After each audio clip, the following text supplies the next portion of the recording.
Olá, professor, professora, tudo bem? Hoje vamos falar a respeito do controle da intensidade fisiológica nas atividades cardiorrespiratórias, as atividades aeróbias. Acontecem em grupo, grandes grupos, e uma atividade coletiva requer a necessidade de individualizar a zona-alvo do treinamento, para que essa atividade seja ainda mais fidedigna, mais válida e com mais segurança também cardiovascular. Trabalhamos com idosos, muitas pessoas com risco cardiovascular alto, segundo as diretrizes aí do American College, e precisamos de estratégia para resolver o problema da falta dos wearables, que seria ideal, que todo mundo tivesse ali seu reloginho, seu frequencímetro e também, além do frequencímetro, soubesse a sua zona-alvo. Mas quem tem que fazer esse papel é o profissional, é aquele que está à frente da turma. E para tornar a sua vida um pouquinho mais fácil, vamos compartilhar alguns segredos do Águia nessa questão do controle. A gente utiliza a frequência cardíaca de reserva, proposta por Carbone, que considera a frequência cardíaca de repouso em sua fórmula. A grande diferença da frequência cardíaca de reserva, da fórmula de Carbone, para as frequências cardíacas máximas, a intensidade predita pela frequência cardíaca máxima, é que essa variável, frequência de repouso, é diferente entre as pessoas. Mesmo que você tenha pessoas com a mesma idade, elas podem variar, e com certeza variam, na sua frequência cardíaca basal, na frequência cardíaca de repouso, que depende do grau de condicionamento desse sistema. Então a pessoa que tem mais condicionamento, o coração tem mais eficiência e a frequência cardíaca basal, a frequência de repouso, tende a ser menor. A pessoa sedentária, ela já por outro lado, não tem essa eficiência cardiovascular. Então a frequência de repouso, a frequência basal, tende a ser mais alta. Então se a gente colocar simplesmente uma fórmula, pegando a idade das pessoas, 220 menos a idade, e aí traça um percentual de esforço para as pessoas sedentárias, por exemplo, ou no mesmo patamar, a gente corre o risco de aumentar a margem de erro dessa prescrição. Porque a frequência de repouso que para um está mais baixa, para outro mais alta, a pessoa vai ter um delta de esforço diferente, totalmente diferente, então a intensidade para cada pessoa está sendo também diferente. A gente não está conseguindo dosar essa intensidade como era a proposta. Então, usar a variável frequência cardíaca de repouso é muito importante. Diminui bastante a margem de erro nessa prescrição. Se ficou alguma dúvida, se você não acompanha ou está com não teve esse assunto muito bem trabalhado na sua graduação, faz muito tempo que você não olha, na pós-graduação, checa nos livros de fisiologia ou mesmo na internet informação sobre a frequência cardíaca de reserva de Carbone. E isso vai te ajudar a ter um pouco mais de informação para entender como funciona essa fórmula. Como é a fórmula então de Carbone? Vamos lá.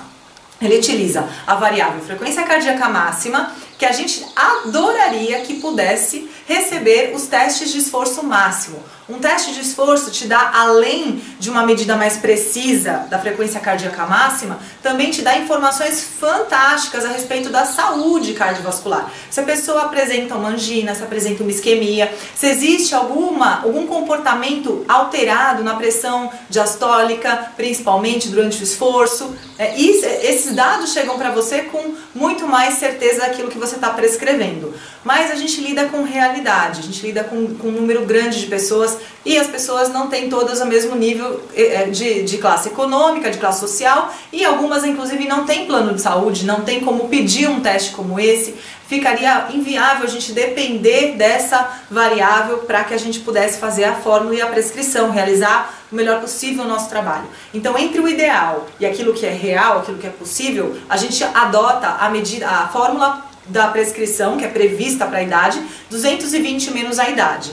Então, para todo mundo, a não ser para aqueles alunos que chegam com o exame, que mostram para a gente, que aí a gente vai saber que aquela variável vai ser mais fidedigna. A primeira variável é essa. A segunda variável é a frequência cardíaca de repouso. Na verdade, Carbone, ele fez a fórmula baseada na frequência basal. Isso é diferente da de repouso, A basal é aquela frequência que você tem quando está dormindo, que é a sua menor frequência cardíaca enquanto você está realizando o mínimo esforço, que é, no caso, dormindo.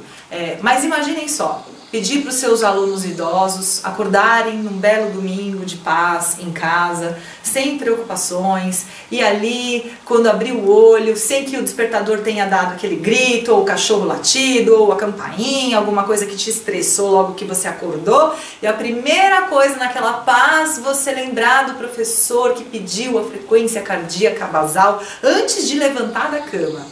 Bom, eu tenho esperado até hoje por alguns dados como estes. Infelizmente não dá pra gente contar com isso na hora de prescrever o nosso trabalho, que precisa se acontecer a primeira coisa antes de iniciar nosso trabalho é você já ter essas prescrições. Então como é que a gente faz? A gente tem que também trazer para aquilo que é um pouco mais real, tirar um pouquinho a linha do ideal e usar a frequência de repouso. Nesse momento é o educador, é o profissional que vai medir a frequência de repouso da pessoa individualmente, um por um, dentro do nosso protocolo de avaliação. Então no momento da avaliação existe ali um momento certo de fazer essa coleta, onde a pessoa já passou um tempo sentada, já teoricamente está mais em repouso, a frequência cardíaca já diminuiu um pouquinho, e aí a gente faz essa medida. Mas isso você vai ver num outro vídeo que a gente vai falar sobre toda essa bateria de testes e avaliação dos nossos protocolos, ok? Então, tendo então essas duas variáveis, só falta a intensidade do esforço. A intensidade do esforço, ela é uma variável que a gente pega pelas recomendações, e a gente optou por usar do American College, que tem uma recomendação voltada para sedentários, para ativos, para pessoas idosas com cardiopatias, para pessoas que não tenham cardiopatias. Então a faixa que a gente utiliza é 40% da frequência de reserva, que é essa frequência cardíaca máxima menos a de repouso, até 50%. Então é a zona alvo entre 40% e 50%. Para pessoas com cardiopatias mais severas, como alguém que tem arritmia, que tem alguma patologia congênita, ou que já tenha tido alguma intercorrência como um AVC, um infarto, pessoas que já estão com alguma insuficiência, com risco maior cardiovascular. Para pessoas que tenham hipertensão, mas não tenham nenhuma outra patologia cardíaca associada, a gente utiliza a frequência, a zona alvo entre 50% e 60%. E para pessoas que estão sem nenhuma patologia cardíaca, nem hipertensão, são normotensas, a gente utiliza entre 60% e 70% da frequência cardíaca de reserva. Então essas três são as três faixas de frequência cardíaca que já estão nas nossas fórmulas, ali na nossa planilha. Depois que a gente tem essa fórmula, só para repetir a fórmula aqui para você, vai ficar anotada aqui embaixo. Então a fórmula seria frequência cardíaca máxima menos a frequência cardíaca de repouso. Então você encontra aí nessa conta a frequência de reserva, multiplica pela intensidade que você deseja, por exemplo 40%, e depois no final soma com a frequência cardíaca de repouso novamente, considerando que ela não parte do zero, ela vai partir dessa frequência cardíaca de repouso, ok? Então a fórmula ficou aí, você também vai receber esse material no PDF para poder consultar sempre que quiser. E assim a gente vai fazendo a conta, são duas contas para cada aluno, porque a gente tem a mínima e a máxima dentro da zona alvo, né? E coloca isso numa conta dividido por 4, porque isso vai dar a conta em 1 minuto, e na aula, na dinâmica da aula, a gente precisa saber durante 15 segundos, que é o tempo que a gente faz a medição. 15 segundos quanto tem, só que para eles não fazerem a conta, para facilitar esse raciocínio, porque nesse momento o objetivo é ser rápido e voltar para a atividade, para os outros intervalos aeróbios, a gente vai usar 15 segundos. Então dividir por 4 e já temos então um número, tanto o mínimo quanto o máximo da zona alvo, para cada aluno, para cada pessoa. Dá muito trabalho, é uma longa planilha, quanto mais alunos você tiver, mais contas você vai fazer, mas as fórmulas do Excel facilitam isso. E o Águia Gestão é um outro serviço que depois você vai ter mais conhecimento também, procure se informar. Tem a coragem de fazer isso tudo para você, simples assim. A gente manda seus dados, a gente faz a conta e te devolve a zona alvo de cada aluno seu. Perfeito, não? Menos trabalho, mais foco no seu desenvolvimento com os seus alunos.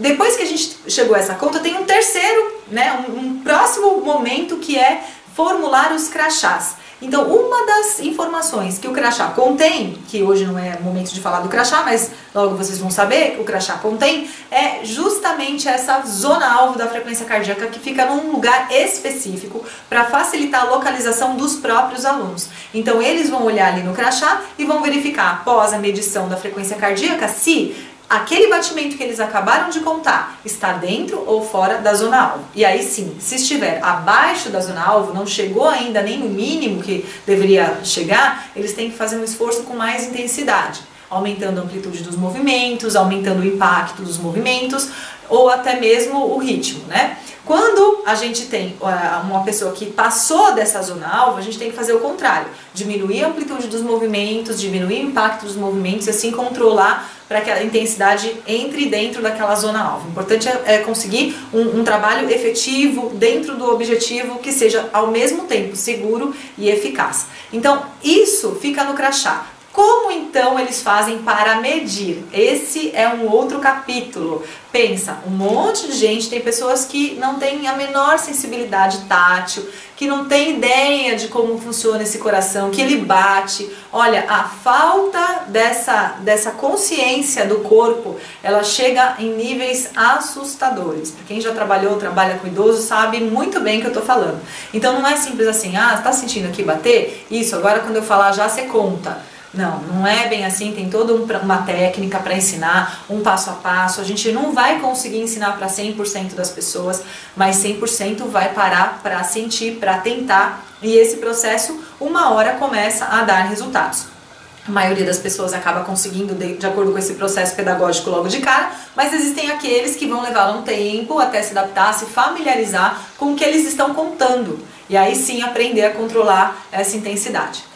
É um trabalho de formiguinha, é um trabalho longo, nós nunca desistimos de ensinar as pessoas a fazer isso, mas qual seria a outra opção? Não sei qual seria a outra opção. Se alguém tiver uma ideia, pode compartilhar. Mas um polar para cada um, e depois que todo mundo ali olhar o polar e aí vai falar assim, gente, olha no crachá, tá dentro, tá fora. Bom, mais um polar para cada um, ainda não consegui ninguém que patrocinasse, nem todo mundo pode comprar. Bom, enfim, eu não tenho outras ideias. Essa é a maneira que a gente considera que diminui bastante as perdas, né, os erros, as atividades mal feitas. Então, assim a gente consegue reduzir bastante os problemas da falta de controle. A gente consegue trabalhar e mostrar uma seriedade muito grande, né, no nosso trabalho, mostrar que o exercício não pode ser assim de qualquer jeito, que não é só andar, não é sair passeando, não, que tem um propósito, um objetivo, uma zona-alvo, uma intensidade correta para se chegar em cada momento. Então eu espero que você tenha tido algumas ideias aí, tenha esclarecido algumas dúvidas e conta com a gente para o que precisar. Estamos à sua disposição e ao seu serviço. Obrigada e até o próximo.